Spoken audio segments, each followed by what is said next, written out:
Kelly Rowland went popular on the blogs after she was caught at the Cannes festival scolding one of the security guards on the red carpet. Now, some people might read these headlines and assume that Kelly was being a diva, which we all know that Kelly doesn't have the reputation for being rude or being a diva, so it's not really believable to a lot of us. But some people believe that she was being a diva because this is really believable to a lot of us. But some people believe that she was being a diva because this is not the first time this year that she threw a fit. A few months ago, she walked off of the Today Show because it was reported that she was upset about her dressing room. The changing room wasn't up to par, it was literally a closet, but this wasn't the only reason why she walked off. Inside Edition actually shared a video of Kelly being upset at the mention of Beyonce during her interview. Now, Kelly has been trying to promote her own work without being asked about Beyonce all the time, but these interviewers don't follow her wishes at all. They basically don't care about her. Hearing this tease pushed her over the edge. We're going to chat about that. We're going to chat about her music career and what she thinks about Beyonce going country. Uh-oh, she immediately scowls, then mouths the word no. Mainstream media has been playing Kelly's face for a long time, and they have shown her that they don't really care about what she's doing. They only care about her association to Beyonce, which is understandable because Beyonce is one of the biggest artists of all time. However, Kelly Rowland has her own career, and it's really disrespectful how they try to act like she is nobody, and she's been getting this treatment a lot. So recently, she was at the Cannes festival, and she was walking the red carpet. She was taking her pic, but the security team was rushing her off of the carpet. And I think they did this because they basically felt like she wasn't important enough to be on the carpet for so long. That's what I think now. I want you all to pay attention in the difference in how they treated Kelly versus how they treated other celebrities. For example, Heidi Klum. Heidi Klum is a model and she's a TV host. Okay, she got a chance to walk the red carpet and she was given her moment to shine. She got a chance to show off her dress. Nobody was crowding her. No one was blocking her pictures. She got her moment to get all of the attention that she needed, and then she left the carpet and they allowed several other people to have their moment on the carpet. Y'all get this? They even allowed a dog to have his moment on the red carpet. Okay, a dog. Now look at how Kelly was treated when she tried to pose for her pictures on the carpet. She was getting rushed off.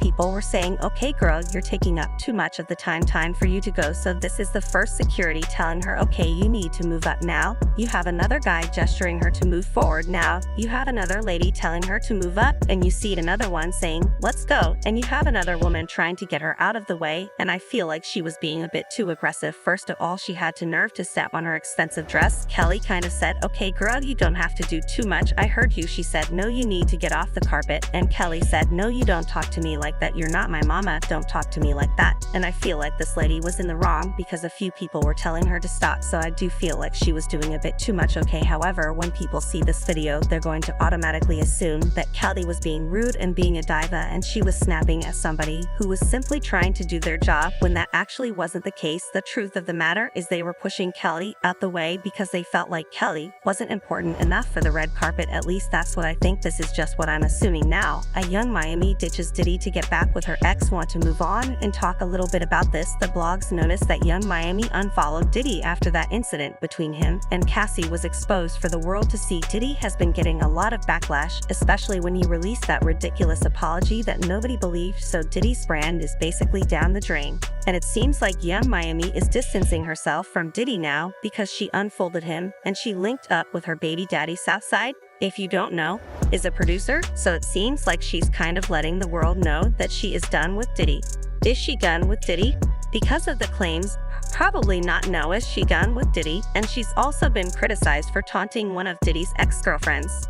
So young Miami has definitely been under fire. So I think her unfollowing Diddy could be a way of her trying to separate herself. Diddy is getting secretly married to Dana Tran, but it's rumored that she unfolded him because Diddy allegedly got married to his baby mama, Dana Tran. Now, I saw this rumor from Tissa Tales. Shout out to Tissa Tales. She's been on Diddy's neck, but she claims that there's a possibility that they might be married, and I wouldn't be surprised if they were, because if they got married, they would probably use that as a way to prevent Dana from testifying against Diddy when he goes on trial, because inevitably, he's going to go on trial. However, I don't know if spousal privilege is going to work in her favor. For every everything that Diddy is accused of because a lot of the stuff that he's accused of are pretty serious, and it was rumored that Dana was one of Diddy's accomplices. She not only allegedly was hiding some of his secrets, but she allegedly was carrying out some of his dirty deeds as well. She was a cyber. Dana Trim was Diddy's accomplice in taking Kim Porter out. Security expert, and it was rumored that she was hired by Diddy to spy on his late ex, Kim Porter. This is what was reported. I don't know if it's true or not, but this is what the streets were saying on TikTok last year. I was put in contact with a guy that used to work for the same cybersecurity company that Diddy's recent baby moms used to work for, and he coughed up some pretty compelling information. I sent his name and contact info along with a PDF copy of some documents that is attached to this email. Do not share this information or these files just yet. But man, he is saying that Dana Tran met Diddy back in May of 2017 despite all the rumors that she got pregnant during a one-night stand.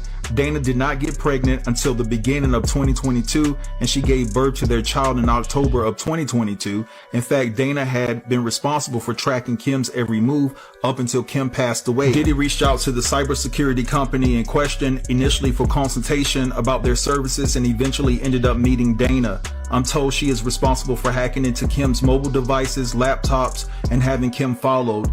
It has also been brought to my attention that Kim was having parts of her home renovated, and an employee of the renovation company was paid to usher in a tech guy who specialized in installing hidden cameras and microphones. The renovation company provided this private contractor with a uniform to disguise his identity, and he wiretapped and installed hidden cameras throughout parts of the house that he could gain access to. This was all said to be masterminded by Diddy, and Dana executed the plan. However, after 4 days of Kim's house being wiretapped, unbeknownst to her, she noticed that there was a weird echo during her phone conversations that had never appeared before, and the volume of her calls would raise from high to low without her manually doing it. She called in a private security company of her own, and they scanned the home using an RF detector, a white noise generator, an acoustic detector, and an infrared inspector. In conclusion of the inspection, they found out that her house was riddled with hidden mics and cameras. They found these devices hidden in many places of the home, including light fixtures, home decor, thermostats, light bulbs, smoke detectors, lamps, pens, books, and etc. Kim reached out to the renovation company and terminated the work contract after questioning them after their possible involvement. He says that he knows all of this information because Dana would call him for guidance because he has 35 years of experience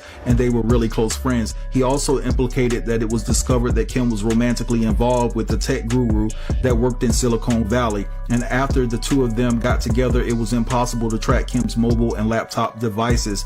This infuriated Diddy and made him panic because it became clear that the guy Kim was seeing was protecting her. He also believes that the guy Kim was seeing has information that Kim left him.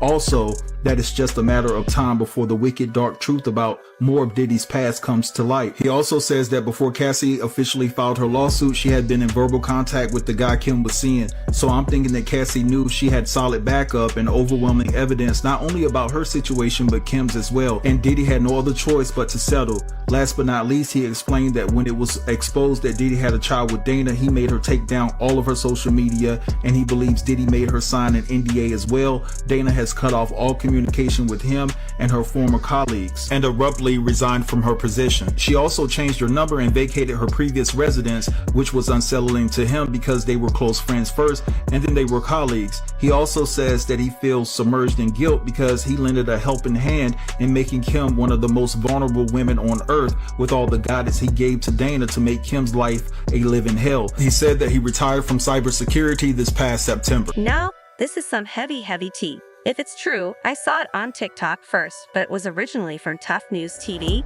and he actually has the email that the person sent to him. If this is in fact true, and if they start to open up Kim Porter's case, Diddy is going to be in some real trouble, and so is Dana. The whole thing is just wild. I mean, to think that these two were in cahoots together to find out about Kim's whereabouts and Kim suddenly dies under very strange circumstances.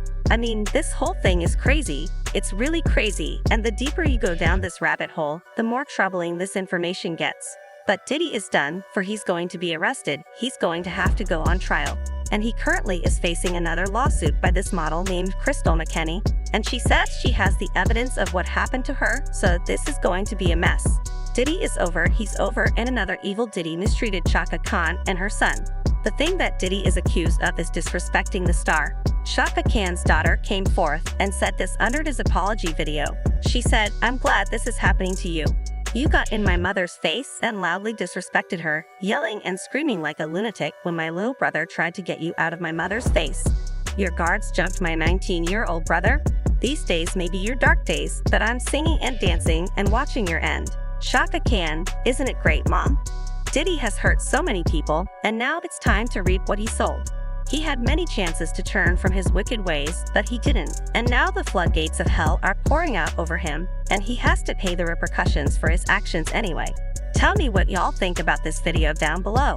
Please like, comment, subscribe, and share this movie if you care. Thank you so much for watching, and I'll see you next time.